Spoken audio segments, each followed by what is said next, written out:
Hello friends, मैं राज गुप्ता आपके अपने यूट्यूब चैनल नौकरी करियर पे स्वागत करता हूं।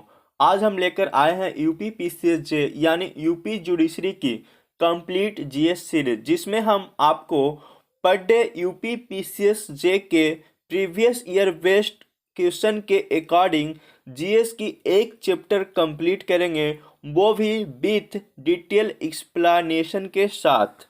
जैसा कि आप सभी को पता है, यूपी पीसीएसजे की वैकेंसी 4 सालों बाद आई है और वो भी 303 पदों पे वैकेंसी आ चुकी है। और इस बार यूपी पीसीएसजे की सिलेबस में भी काफ़ी बढ़ोतरी की गई है। मेंस के साथ साथ प्री के जीएस पोर्शन में भी 9 एक्ट ऐड किए गए हैं। तो फ्रेंड्स, अगर आप चाहते हो कि इस बार मेरा सिलेक्शन हो तो आपको लास्ट सेक्शन के साथ साथ जीएस सेक्शन पे भी उतना ही मेहनत करनी पड़ेगी। तो आइए फ्रेंड्स, शुरू करते हैं। आज के इस सीरीज का हमारा पहला चैप्टर है मापन, जो कि साइंस यानी कि फिजिक्स भौतिकी के चैप्टर 1 है, मापन।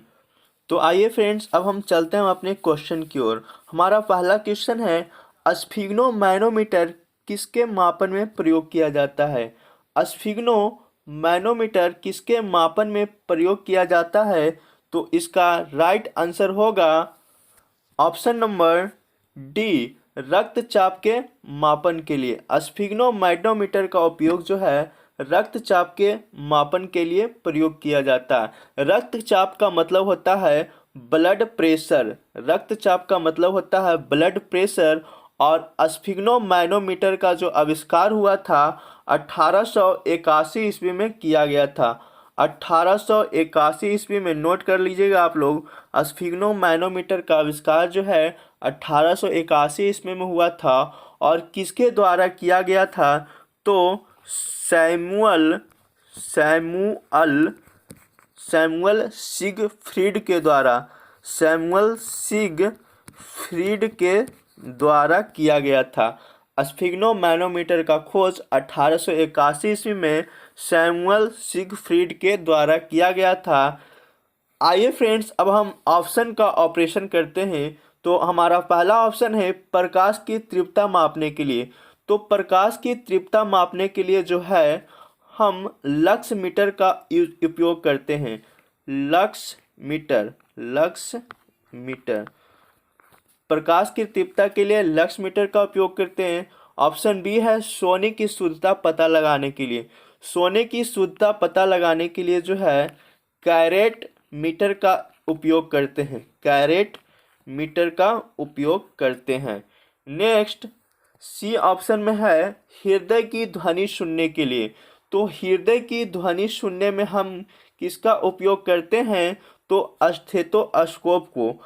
जो डॉक्टर के पास रहता है स्टेथोस्कोप, वो होता है हृदय की गति सुनने के लिए। हृदय की ध्वनि सुनने के लिए किसका उपयोग करते हैं? तो स्टेथोस्कोप का उपयोग करते हैं। और रक्तचाप मापन के लिए किसका उपयोग करते हैं? तो स्फिग्नोमैनोमीटर का। और स्टेथोस्कोप का जो आविष्कार हुआ था वह 1816 ईस्वी में किया गया था। 1816 ईस्वी में स्टेथोस्कोप का आविष्कार किया गया था रेने लेने के द्वारा। रेने लेने के द्वारा जो है स्टेथोस्कोप का आविष्कार किया गया था 1816 ईस्वी में। नेक्स्ट क्वेश्चन है क्वेश्चन नंबर 2, हाइग्रोमीटर किसके मापन में प्रयोग किया जाता है? क्वेश्चन में थोड़ा सा मिस्टेक हो गया, यहाँ पे हाइड्रोमीटर की जगह हाइग्रोमीटर होगा। तो फ्रेंड्स, हाइग्रोमीटर का जो उपयोग होता है यह मौसम विज्ञान से संबंधित यंत्र है। और इसमें वायु में आर्द्रता तथा जलवाष्प की मात्रा पाई जाती है। और हाइड्रोमीटर का जो उपयोग होता है वह सापेक्ष आर्द्रता मापने में किया जाता है। हाइग्रोमीटर का उपयोग जो है सापेक्ष आर्द्रता मापने के लिए किया जाता है। तो आइए फ्रेंड्स, अब हम ऑप्शन का डिस्कस करते हैं। हमारा पहला ऑप्शन है दाब का मापन। दाब का मापन में जो है बैरोमीटर का प्रयोग किया जाता है। नेक्स्ट है भार का। तो भार का मापन जो है स्प्रिंग तुला स्प्रिंग तुला यंत्र के द्वारा किया जाता है भार का मापन। नेक्स्ट है विद्युत धारा। विद्युत धारा का जो मापन होता है वह आमीटर के द्वारा किया जाता है। आमीटर, विद्युत धारा का मापन जो है आमीटर के द्वारा किया जाता है। नेक्स्ट क्वेश्चन है क्वेश्चन नंबर 3, पायरोमीटर किसके मापन में प्रयोग किया जाता है? तो पायरोमीटर का प्रयोग जो है उच्च ताप के लिए किया जाता है। पायरोमीटर का प्रयोग उच्च ताप के लिए किया जाता है। और पायरोमीटर जो होता है वह दो प्रकार के होते हैं। पायरोमीटर दो प्रकार के होते हैं। कौन कौन होते हैं? तो पहला विकिरण तापमापी होता है और दूसरा प्रकाशीय उत्तम मापी होता है। विकिरण उत्तम मापी में होता क्या है कि इसमें विकिरण के आधार पर ताप ज्ञात किया जाता है, जबकि प्रकाशीय उत्तम मापी में होता है कि वस्तु के चमक के आधार पर ज्ञात किया जाता है। तो फ्रेंड्स आप यहाँ देख सकते हैं पायरोमीटर जो होता है वह दो प्रकार के होता है और एक में जो होता है वह ताप यानी कि विकिरण के आधार पर ज्ञात किया जाता है और दूसरा जो प्रकाशीय उत्तम मापी होता है उसमें प्रकाश यानी कि चमक के आधार पर ज्ञात किया जाता है, पता किया जाता है टेम्परेचर को। एक में चमक के आधार पर और एक में विकिरण यानी कि ताप के आधार पे। एक का नाम है विकिरण उत्तम तापमापी और दूसरा का नाम है प्रकाश उत्तम तापमापी। तो रही बात ऑप्शन की डिस्कस की, तो हमने पिछले क्वेश्चन में डिस्कस किए थे दाब का जो मापन होता है वह बैरोमीटर में किया जाता है और आर्द्रता का मापन जो होता है वह हाइग्रोमीटर के द्वारा किया जाता है और उच्च ताप का पायरोमीटर के द्वारा किया जाता है। और घनत्व का फॉर्मूला होता है द्रव्यमान बटा आयतन। नेक्स्ट क्वेश्चन है रडार उपयोग में आता है। रडार उपयोग में आता है तो आपको पहला ऑप्शन दिया गया है प्रकाश तरंगों द्वारा वस्तुओं का पता लगाने में। सेकंड ऑप्शन है ध्वनि तरंगों को परावर्तित कर वस्तुओं को पता लगाने में। और तीसरा ऑप्शन है रेडियो तरंगों द्वारा वस्तुओं की स्थिति ज्ञात करने में। तो इसका राइट आंसर होगा सी, रेडियो तरंगों द्वारा वस्तुओं की स्थिति ज्ञात करने में रडार का उपयोग किया जाता है। और रडार का फुल फॉर्म आपसे एग्जाम में पूछा जाता है तो रडार का फुल फॉर्म होता है radio detection, DETECTION, detection and ranging, RANGING, radio detection and ranging इसका फुल फॉर्म होता है रडार का। और रडार का जो उपयोग होता है वह वायुयान में, जहाज़ों में, मिसाइल में और मोटर वाहनों आदि की स्थिति का पता लगाने में किया जाता है। नेक्स्ट क्वेश्चन है क्वेश्चन नंबर 5। क्वेश्चन नंबर 5 है निम्न में से भूकंप मापी यंत्र कौन सा है? तो भूकंप मापी यंत्र जो होता है वह सिस्मोग्राफ होता है, सिस्मोग्राफ, और इसको हिंदी में कहा जाता है भूकंप मापी। सिस्मोग्राफ को हिंदी में भूकंप मापी कहा जाता है तो इसका राइट आंसर होगा सिस्मोग्राफ। भूकंप मापी यंत्र के नाम से जाना जाता है सिस्मोग्राफ को। भूकंप की तीव्रता अथवा परिमाण का मान रिएक्टर स्केल के द्वारा ज्ञात किया जाता है। भूकंप की जो तीव्रता होता है या जो माप होता है उसका जो पता चलता है वह किसके द्वारा चलता है? तो रिएक्टर स्केल के द्वारा पता किया जाता है। नेक्स्ट छठा नंबर क्वेश्चन है महासागर में डूबी हुई वस्तुओं की स्थिति जानने के लिए निम्न में से किस यंत्र का प्रयोग किया जाता है? तो इसका राइट आंसर होगा सोनार का। महासागर में डूबी हुई वस्तुओं की स्थिति जानने के लिए जो है सोनार का उपयोग किया जाता है। और ऑडियोमीटर का जो उपयोग होता है वह ध्वनि की तीव्रता मापने में किया जाता है। ध्वनि की तीव्रता मापने में ऑडियोमीटर का उपयोग किया जाता है। और गैल्वेनोमीटर का उपयोग जो होता है वह विद्युत धारा का पता लगाने में किया जाता है। गैल्वेनोमीटर का उपयोग विद्युत धारा का पता लगाने में किया जाता है और ऑडियोमीटर का उपयोग जो होता है वह ध्वनि की तीव्रता का पता लगाने में किया जाता है। और महासागरों में डूबी हुई वस्तुओं को पता लगाने में किस यंत्र का प्रयोग किया जाता है? तो सोनार का। नेक्स्ट क्वेश्चन है क्वेश्चन नंबर 7। समुद्री दूरी मापने में किसका प्रयोग किया जाता है, अर्थात समुद्री दूरी मापने की इकाई क्या है? तो समुद्री दूरी मापने की इकाई है नॉटिकल मील। याद रखिएगा, समुद्री दूरी मापने की इकाई क्या है? नॉटिकल मील। और एक नॉटिकल मील बराबर होता है 1.852 किलोमीटर। एक नॉटिकल मील इक्वल टू होता है 1.852 किलोमीटर के बराबर होता है। और रही बात वॉट की, तो वॉट जो होता है वह शक्ति का एसआई मात्रक होता है। शक्ति यानी कि पावर का एसआई मात्रक होता है वाट। और नॉट जो होता है, नॉट जिसे आप यहाँ पे देख रहे हैं ऑप्शन बी में, नॉट जो होता है समुद्री जहाज़ों की गति मापने में। किस चीज़ का मापने में? गति मापने में। किसका गति मापने में? तो समुद्री जहाज़ों की गति मापने में प्रयोग किया जाता है नॉट का।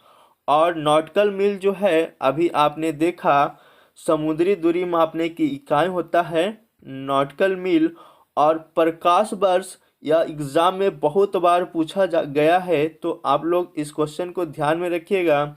प्रकाश वर्ष जो होता है वह एक खगोलीय दूरी है और खगोलीय दूरी मापने की इकाई है।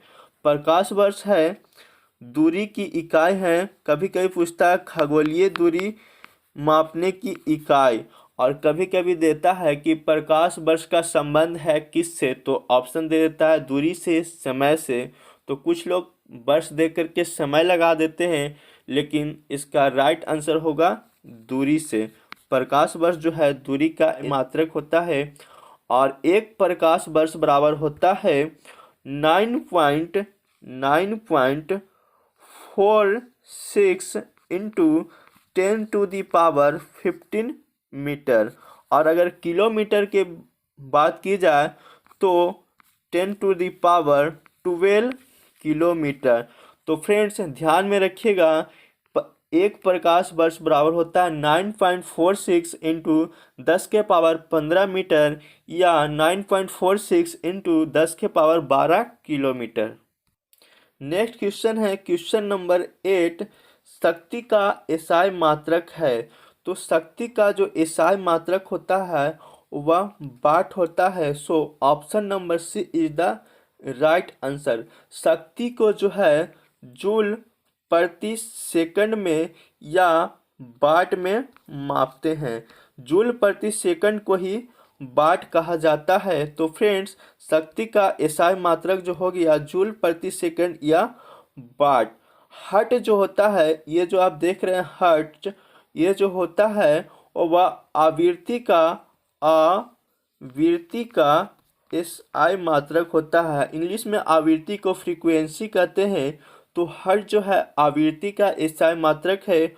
और वोल्ट जो होता है विभवांतर का एसआई मात्रक होता है। ये फिजिक्स का सब पोर्शन है। विभवांतर का एसआई मात्रक होता है। और वोल्ट विभवांतर और विभव जब आप इलेक्ट्रिसिटी चैप्टर पढ़ेंगे तो उसमें आपको ये सारा चीज़ मिलेगा। तो वोल्ट जो होता है विभव और विभवांतर का एसआई मात्रक होता है। हर्ट जो होता है आवृत्ति का एसआई मात्रक होता है। और वाट जो होता है वह शक्ति का एसआई मात्रक होता है। और न्यूट्रॉन जो आप देख रहे हैं लास्ट में, न्यूट्रॉन का खोज किसने किया था? तो न्यूट्रॉन का खोज जो है चैडविक ने किया था। नेक्स्ट क्वेश्चन है क्वेश्चन नंबर 9। तरंगदैर्घ्य का एसआई मात्रक है। तरंगदैर्घ्य का जो एसआई मात्रक होता है वह एंगस्ट्रॉम होता है, यानी कि ऑप्शन नंबर बी। और एक एंगस्ट्रॉम बराबर होता है 10⁻⁻10 मीटर। आपसे यह एग्जाम में क्वेश्चन पूछा जाएगा, एक एंगस्ट्रॉम बराबर कितना मीटर होता है? तो 10⁻⁻10 10 मीटर और तरंगधर का एसआई मात्रक होता है एंगस्ट्रम। और ये जो आप देख रहे हैं मैक, मैक जो होता है उच्च वेग को प्रदर्शित करने का मात्रक होता है। और वायु में ध्वनि की जो गति होती है वह मैक संख्या में ही मापा जाता है। मैक संख्या में ही वायु में ध्वनि की गति को मापा जाता है। तो फ्रेंड्स, आपसे एग्जाम में क्वेश्चन पूछा जाएगा कि ध्वनि की गति मापी जाती है किसमें, तो मैक संख्या में। नेक्स्ट है क्यूसेक।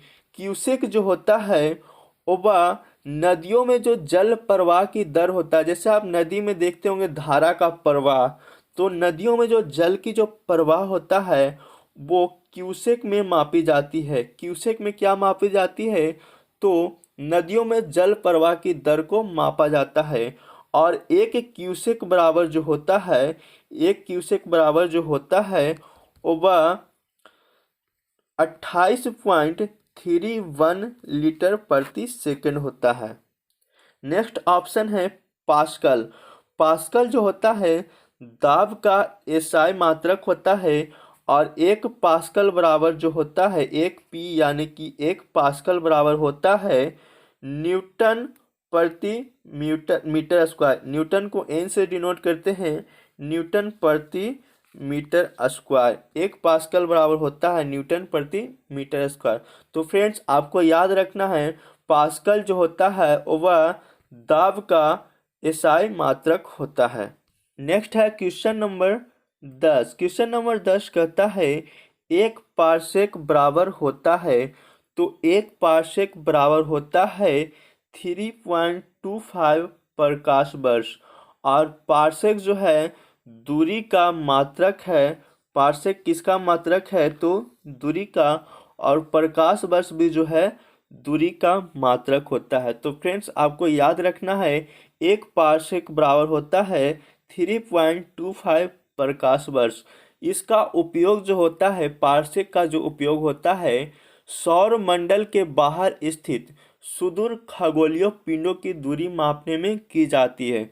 तो पारसेक का उपयोग किसका मापने में किया जाता है, तो पारसेक का उपयोग जो है सौर मंडल के बाहर स्थित सुदूर खगोलीय पिंडों की दूरी मापने में किया जाता है। नेक्स्ट क्वेश्चन है क्वेश्चन नंबर 11। एक हॉर्स पावर में कितने वाट होते हैं? हाँ, एक हॉर्स पावर में। तो फ्रेंड्स, इसका राइट आंसर होगा 746 वाट। एक हॉर्स पावर में जो है 746 वाट होता है। और वाट जो होता है वह शक्ति यानी कि पावर का एसआई यूनिट, एसआई मात्रक होता है। नेक्स्ट क्वेश्चन है क्वेश्चन नंबर 12। एक माइक्रोन बराबर होता है। तो फ्रेंड्स, माइक्रोन जो होता है वह अत्यंत सूक्ष्म लंबाई मापने की इकाई है। माइक्रोन को हम माइक्रोमीटर भी कहते हैं, माइक्रोमीटर भी कहते हैं माइक्रोन को। और यह जो है अत्यंत सूक्ष्म यानी कि छोटी सी छोटी लंबाई मापने की एक इकाई है। एक माइक्रोन बराबर जो होता है, एक माइक्रोन बराबर जो होता है वह होता है 10 के पावर -6 मीटर। यानी कि हम इसे कह सकते हैं 1/1000 मिलीमीटर। तो फ्रेंड्स, इसका राइट आंसर हो जाएगा ऑप्शन नंबर सी, 1/1000 मिलीमीटर एक माइक्रोन बराबर होता है। और आपसे एग्जाम में एक और क्वेश्चन पूछा जाता है, एक नैनोमीटर, एक जो होता है एक नैनोमीटर बराबर कितना मीटर होता है? तो एक नैनोमीटर बराबर जो होता है 10 के पावर -9 मीटर होता है। नेक्स्ट क्वेश्चन है क्वेश्चन नंबर 13। विद्युत आवेश का एसआई मात्रक क्या है? तो विद्युत आवेश का एसआई मात्रक होता है कूलाम, ऑप्शन नंबर बी। और वोल्ट हमने बताया था, जो वोल्ट होता है वह विभव का होता है, मात्रक होता है, विभवांतर का होता है और विद्युत वाहक बल का होता है। वोल्ट किसका किसका मात्रक होता है? तो विद्युत विभव का विभवांतर का और विद्युत वाहक बल का मात्रक होता है। केल्विन की बात की जाए तो केल्विन जो होता है वह ताप का एसआई मात्रक होता है। और किलोग्राम की बात की जाए तो किलोग्राम जो होता है वह द्रव्यमान यानी कि मास का एसआई मात्रक होता है और इसे जो है केजी में मापा जाता है। नेक्स्ट क्वेश्चन है क्वेश्चन नंबर 14। प्रतिरोधकता की एसआई मात्रक क्या है? तो प्रतिरोधकता का जो एसआई मात्रक होता है वह ओम मीटर होता है। कुछ लोग ऑप्शन नंबर डी पे टिक किए होंगे ओम पे। तो फ्रेंड्स आपको ध्यान रखना है, एक होता है प्रतिरोध और एक होता है प्रतिरोधकता। तो प्रतिरोधकता का जो एसआई मात्रक होता है वह ओम मीटर होता है, जबकि प्रतिरोध की बात की जाए तो प्रतिरोध का एसआई मात्रक होता है ओम। और जूल की बात की जाए तो जूल जो होता है वो वह ऊर्जा यानी कि एनर्जी का एसआई मात्रक होता है। और एम्पियर जो होता है विद्युत धारा का एसआई मात्रक होता है। नेक्स्ट क्वेश्चन है क्वेश्चन नंबर 15। क्वेश्चन नंबर 15 कहता है उद्योग में शक्ति का एसआई मात्रक क्या होता है? अभी हमने देखा कि शक्ति का एसआई मात्रक वाट होता है, लेकिन आपसे साफ साफ पूछ दिया जाए कि उद्योग में शक्ति का एसआई मात्रक क्या होता है, तो यहाँ पे वाट जो है नहीं होगा, बल्कि यहाँ पे राइट आंसर होगा अश्व शक्ति। उद्योग में जो होता है, उद्योग में शक्ति का एसआई मात्रक होता है अश्व शक्ति। और एक अश्व शक्ति यानी कि एक हॉर्स पावर बराबर होता है 746 वाट, जो कि हमने पिछले क्वेश्चन में देखा था। और एक और क्वेश्चन पूछा जाता है इससे, 1 किलोवाट घंटा बराबर कितना जूल होता है? तो 1 किलोवाट घंटा बराबर होता है 3.6 गुना 10 के पावर 6 जूल। आपको यह वीडियो कैसा लगा प्लीज़ कमेंट बॉक्स में ज़रूर बताएं। तो फ्रेंड्स आज के इस वीडियो में सिर्फ इतना ही। अगर आपको वीडियो अच्छा लगा हो तो वीडियो को लाइक करें, शेयर करें, और यदि आप चैनल पर नए हैं और आपने अभी तक हमारा चैनल सब्सक्राइब नहीं किया है तो अवश्य सब्सक्राइब कर लें, ताकि वीडियो अपलोड होते सबसे पहले वीडियो आप तक पहुंच सके। धन्यवाद।